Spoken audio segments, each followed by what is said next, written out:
Father John Hughes, and I want to welcome you back to our summary of our spirituality formation booklets, guided by the holy angels.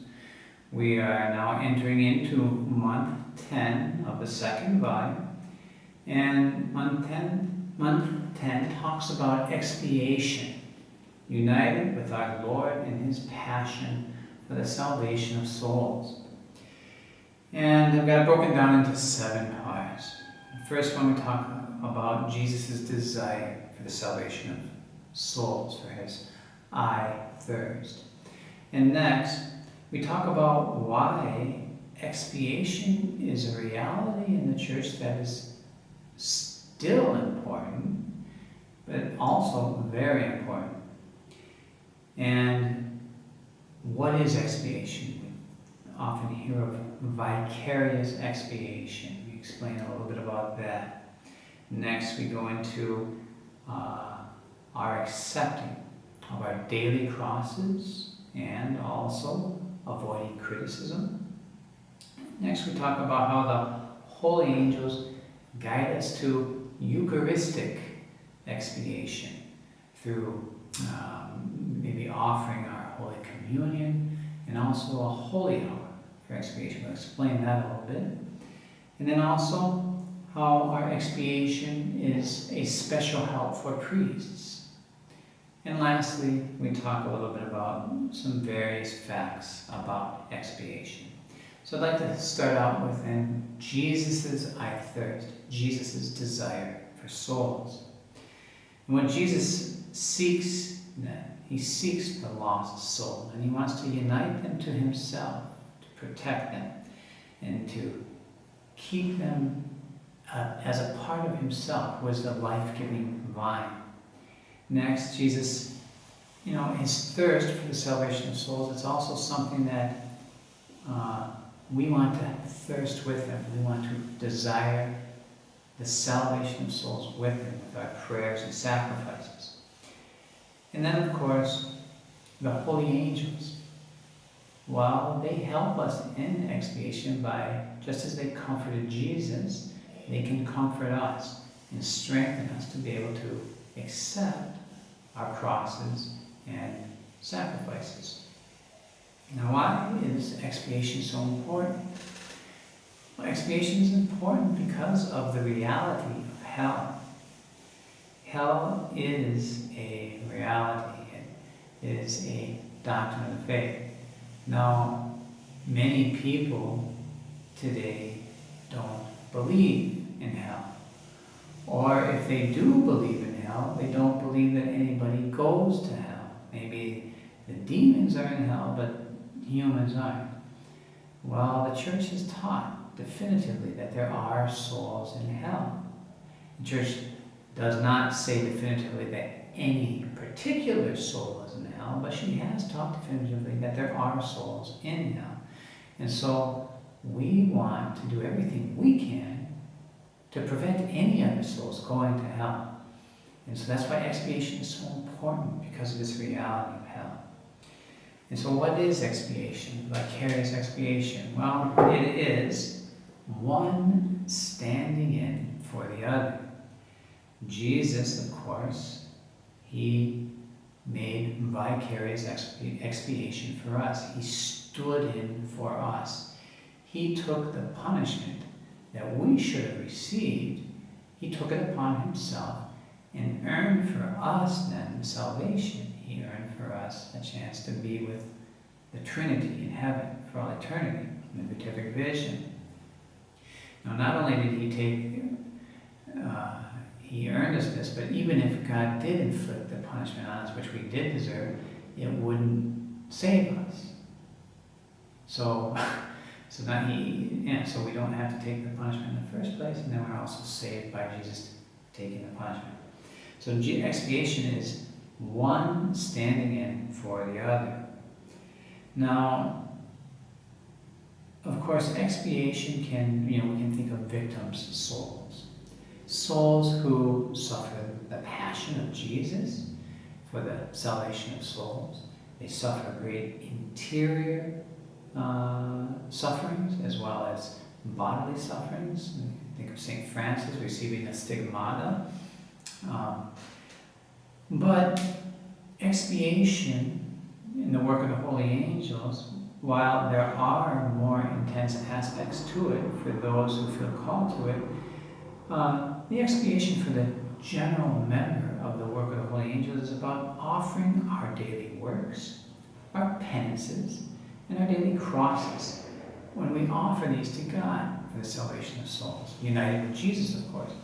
And this is a very powerful tool for the salvation of souls. And expiation also, paradoxically, brings hope because it is the way of salvation. And we talked a little bit about in the past conference about how when we are suffering trials, if we recognize that this is the best thing for us, then we can turn a difficult situation to a joyful situation. Well, expiation goes along the same ways. It can become something very joyful for us when we recognize that we are doing a very important part for the salvation of souls. And so, expiation paradoxically brings hope. Hope is a great source of joy. And so therefore, expiation brings paradoxically peace and joy with it. So it's not something to fear, it's not something to dread, it's something to take a hold of with both hands and offer it up to Jesus. Next we have our daily crosses that we want to accept. And a part of accepting daily crosses is avoiding criticism. The guardian angel offers us to make reparation instead of criticizing. If we have to suffer from a priest who's maybe not a very holy priest, and while it's better for us to offer reparation in the form we talked about before of works, penances, crosses, accepting our crosses, for this priest instead of criticizing this priest. Because the criticism is not going to help anything, especially if it's behind his back. If it's possible that, offering a constructive criticism, the priest is open to it and that will help him to reform, then that's great, that should be done. But if there is no fundamental hope that any type of charitable correction will help him, well then we want to also avoid criticism at all costs and offer up, like I say, our works, penances, and crosses, daily crosses, in expiation for the priest. It can also be for family members as well. But another reason for this is because criticism, accusations, and anger, well, these destroy charity, and they are snares of the devil.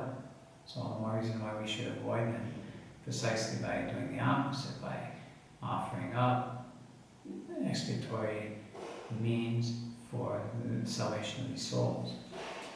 Now the guardian angel can also strengthen us and help us to bear patiently unholy priest, but also to bear patiently the means of expiation that we use in order to help this priest out. And the guardian angel can help us to carry the daily cross of hardship, the sweat, anxieties, all these things that we can unite with Christ for the salvation of souls. Next we have how the holy angels guides us to Eucharistic reparation. And in this sense we can offer Holy Communion in reparation for a soul that we want to pray for, and we can make holy hours of offering expiatory prayers and supplications to God. Now in the work of the holy angels, we do this every Thursday evening and Friday afternoon. We actually have Apostolate Domini from 9 to 12 on Thursday evening and from 12 to 3 on Friday afternoon. And one of those 3 hours on Thursday and one of those 3 hours on Friday is a holy hour where we offer expiatory prayers and supplications, in particular for priests. And that's what we'll talk about next. And of course, is that our expiation is a special help for priests who are working hard for God, that they may remain fervent, for priests who are struggling, loving God, wanting to do everything for God, but are going through a difficult situation, maybe a spiritual trial, whatever the case may be. And then, of course, for priests who have fallen. Okay, our expiation is a special help for priests in all walks of life. And then a few facts about expiation. First of all, we can offer ourselves to God at Holy Mass for the salvation of souls. And of course, we should do this in accordance with God's wisdom. When we offer ourselves to God for the salvation of souls, we don't want to make any particular offering of our own will, saying, oh my Lord, I want to suffer this or that.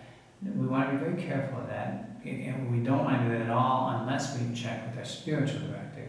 But what we do want to do is we want to be willing to accept all of the sufferings that God might give to us. Okay, that's different. But we want to be careful not to offer anything in particular without first checking with the spiritual director. But in any case, we can offer ourselves to God at the Holy Mass for the salvation of souls. Also, we can console Jesus through our expiation. And that's a very beautiful thought, to think that we can actually, our prayers can offer some consolation to Jesus.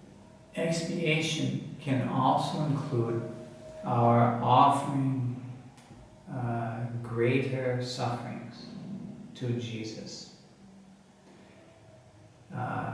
Again, when I mentioned before, victim souls. Well, we can also undergo a serious illness or a serious accident that, for instance, can paralyze us or whatever the case may be. If some serious illness or some serious accident, we can offer this up and unite this suffering up with Jesus in expiation, and turn a tragic situation into a very powerful tool of good, uniting with Jesus for the salvation of souls. And along these lines too, in particular with regard to special help for priests, a couple more facts, is we have spiritual motherhood for priests. This is something that is a deeper form of expiation. There are fervent women throughout the history of the church who suffered a great deal. They were spiritual mothers for priests, and their sufferings helped priests do their work. They helped priests recover from maybe having a very good priest, and they helped priests continue on the path to doing their work for the love of God. So spiritual motherhood is a special form of expiation. It's a more intense form. And again, this would be something that shouldn't be entered into without discussing it with a spiritual director. And I'd like to conclude this month 10, united with our Lord in His passion for the salvation of souls and expiation. I want to thank you for your attention.